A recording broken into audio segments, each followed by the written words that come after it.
ஷியாமளாவின் வரலாறு. வட இந்தியாவில் உள்ள புகழ்பெற்ற நகரம் மிதிலா நகரமாகும். இந்த நகரத்தில் ஊர்மிளா என்னும் பெண்மணி வாழ்ந்து வந்தாள். அந்த பெண்ணின் ஒரு மகளும் இருந்து வந்தார். இவர்கள் குடும்பம் மிகவும் வறுமையில் தத்தளித்து கொண்டிருந்தது. உணவோ உண்பதற்கும் குடியிருப்பதற்கும் இயலாத நிலையில் அவர்கள் வாழ்க்கையில் நாட்கள் நகர்ந்து கொண்டிருந்தன. தான் வாழும் மிதிலா நகரில் போதிய வருவாய் இல்லாமல் இருப்பதைக் கண்ட ஊர்மிளா மிகவும் வருந்தினாள். பசியின் துன்பத்தில் தங்களுடைய குழந்தைகளை வாடுவதைக் கண்டு அவள் பெரும் கவலை கொண்டாள். எனவே தொடர்ந்து மிதிலா நகரில் வசித்து வருவதால் தன் வறுமை நீங்கிவிடாது என்று உணர்ந்தாள். எனவே ஊர்மிளா தன் குழந்தைகள் அழைத்து கொண்டு அவந்தி நாட்டுக்கு சென்றாள். அந்த நாட்டில் உள்ள ஒரு அந்தணர் வீட்டு வேலை பார்த்து கூடியவளாக அங்கு சென்று சேர்ந்தாள். இருப்பினும் அவளுடைய வறுமை அவளை துரத்தி கொண்டே இருந்தது. தான் பெற்ற குழந்தைகள் பசி துன்பத்தை அவளால் போக்க இயலவில்லை. ஒரு நாள் அந்தணர் வீட்டில் வேலை செய்து கொண்டிருக்கும் போது தன் குழந்தையின் பசி துன்பத்தை நினைத்து வருந்தினாள். தன் குழந்தைக்கு உணவளிப்பதற்காக அந்த வீட்டில் இருந்து கோதுமை கொஞ்சம் திருடி கொண்டாள். பின்னர் ஊர்மிளா தன்னுடைய மகளான ஷியாமளாவுக்கு திருமணம் செய்து வைக்க முடிவு செய்தார். எனவே அவள் பல இடங்கள் தேடி யமன் என்பவனுக்கு தன்னுடைய மகளை திருமணம் செய்து வைத்தாள். அதன் பின்பு ஊர்மிளா இறந்து விட்டாள். யமனை திருமணம் செய்து கொண்ட ஷியாமளா தன் கணவன் வீட்டிற்கு சென்று விட்டாள். ஷியாமளாவிற்கு நல்ல முறையில் நடந்து கொண்டிருந்த யமன் அவளை தன்னுடைய வீட்டில் எங்கு வேண்டுமானால் சுற்றி வர முழு உரிமை அளித்தான். இருந்தபோதும் தான் பூட்டி வைத்திருக்கும் 7 அறைகள் மட்டும் எந்த காரணம் கொண்டு எந்த காலத்திலும் திறக்கக்கூடாது. உள்ளே என்ன இருக்கிறது என்று பார்க்கவும் கூடாது என்று கட்டளையிட்டான். தன் கணவன் கூறியது அப்படியே ஏற்றுக்கொண்டு அவன் குறிப்பிட்ட அறைக்குள் செல்லாமல் அவற்றை திறந்து பார்க்காமல் ஷியாமளா இருந்து வந்தாள்.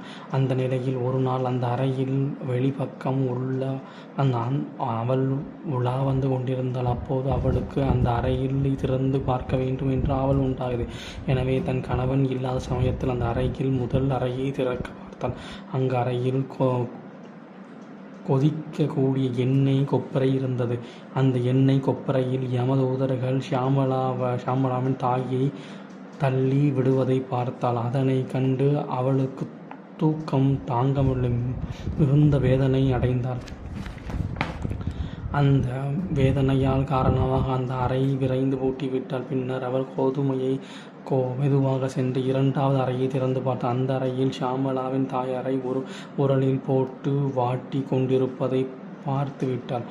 அவளுடைய துயரம் மீண்டும் அதிகரித்தது. வேதனை அவள் கொஞ்சம் அடைந்து அதன் பின்மேல் அந்த காட்சியை பார்க்க விரும்பாமல் அவள் 2வது அறையை விரைந்து பூட்டினாள். அடுத்ததாக அவள் 3வது அறையை திறந்து பார்த்தாள். அந்த அறையில் அவளுடைய தாயாரின் நெற்றியில் ஆணிகள் அடிக்கப்பட்டு கொண்டிருந்தன. அந்த துன்பம் தாங்க முடியாமல் அவளுடைய தாயார் துடித்து கொண்டிருந்தாள். அதனால் ஷியாமளா மிகுந்த வேதனை அடைந்தாள். அந்த 3வது அறையில் கதவை அவள் விரைந்து சென்று பூட்டிவிட்டாள். அடுத்ததாக அவள் 4வது அறையை சென்று திறந்தாள். அங்கு கண்ட காட்சியும் அவளுடைய உள்ளத்தை வேதனைப்படுத்துவதாக இருந்தது. 4வது அறையில் ஷியாமளாவின் தாயார் கோபம் கொண்ட நாய்களால் கடித்து குதறப்படுவதை கண்டால் உடனே அந்த அறையையும் பூட்டிவிட்டாள். மற்ற 3 அறைகளுக்கும் கூட தன் தாயாருக்கு துன்பம் நேரும் என்று அவள் வருந்தினாள். வறுமையை காலத்தில் தன் துயரத்தை தூக்கி கொண்டு தன்னை வளர்த்த தாயார் இவ்வாறு துன்பப்படுவதைக் கண்டு அவள் துடித்து விட்டாள். என்ன செய்வதென்று தெரியாமல் தவித்தாள். எனவே அவள் மீண்டும் மற்ற 3 அறைகளையும் திறக்க பார்க்கவில்லை. உடனே அவள் தன்னுடைய கணவனான யமனை சந்தித்தாள். அவனிடம் தான் தாயார் படும் துன்பங்களை எல்லாம் கூறி அழுதாள். என்னுடைய தாய் மிகப்பெரிய பாவங்களை எதுவும் செய்யாதவள். வறுமையில் என்னை சிரமப்பட்டு வளர்த்தவள். அவள் படக்கூடிய துயரங்களை கண்டு என்னால் பொறுத்து கொள்ள முடியவில்லை. அவள் என்ன பாவம் செய்து இந்த தண்டனையை அனுபவித்தாள்? அவளை காப்பாற்றுவதற்கு ஏதேனும் வழிமுறை தாங்கள்தான் கூற வேண்டும் என்று கணவனிடம் கதறி அழுது கொண்டாள். தான் கூறிய நிபந்தனைகளை மீறி அந்த அறையை திறந்து தவறான செயல் என்று தான் மனைவிக்கு யமன் எடுத்து கூறினான். அவள் வேதனை பட்டு தன் கடமையில் குறுக்கிடக்கூடாது என்பதற்காகவே அவளிடம் இந்த உள்ள 7 அறைகளையும் திறக்க வேண்டாம் என்று கூறியதையும் யமன் வினவினான். இறப்பிற்கு பின்பு என்ன நடக்கிறது என்பதை அவளுடன் தொடர்புடையவர்கள் கண்டால் மிகவும் வேதனையாக இருக்கும். அதனால் தான் இந்த அறையை திறக்க வேண்டாம் என்று ஊழ்வினையின் செயல் பாவங்களை யார் தடுத்தாலும் நிறுத்தப்படாது. எனவே ஊழ்வினையை கவலைகளுக்காகவோ துன்பங்களுக்காகவோ கைவிட்டு விடவும் முடியாது. உன் தாயாரின் ஊழ்வினை தவறுகள் உனக்கு தெரியாத காரணத்தால் உனக்கு வேதனை உண்டாகின்றது.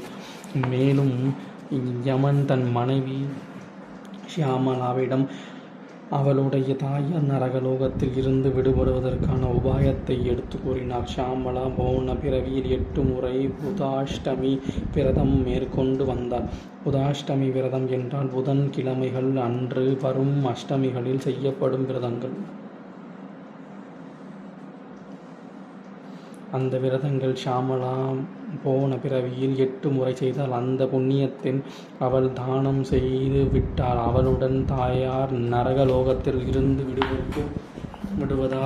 விடுவாள் என்று கூறினார். தான் கணவன் யமன் கூறியது போல ஷியாமளா தன்னுடைய புதாஷ்டமி விரதத்தை தன் தாயாருக்காக தன் கணவன் யமன் கூறியது போல ஷியாமளா தனக்கு புதாஷ்டமி விரதத்தை தன் தாயாருக்காக தானம் செய்தாள். அந்த தானத்தால் அவளுடைய தாயார் நரகத்தில் இருந்து விடுபட்டு முக்தி அடைந்தாள்.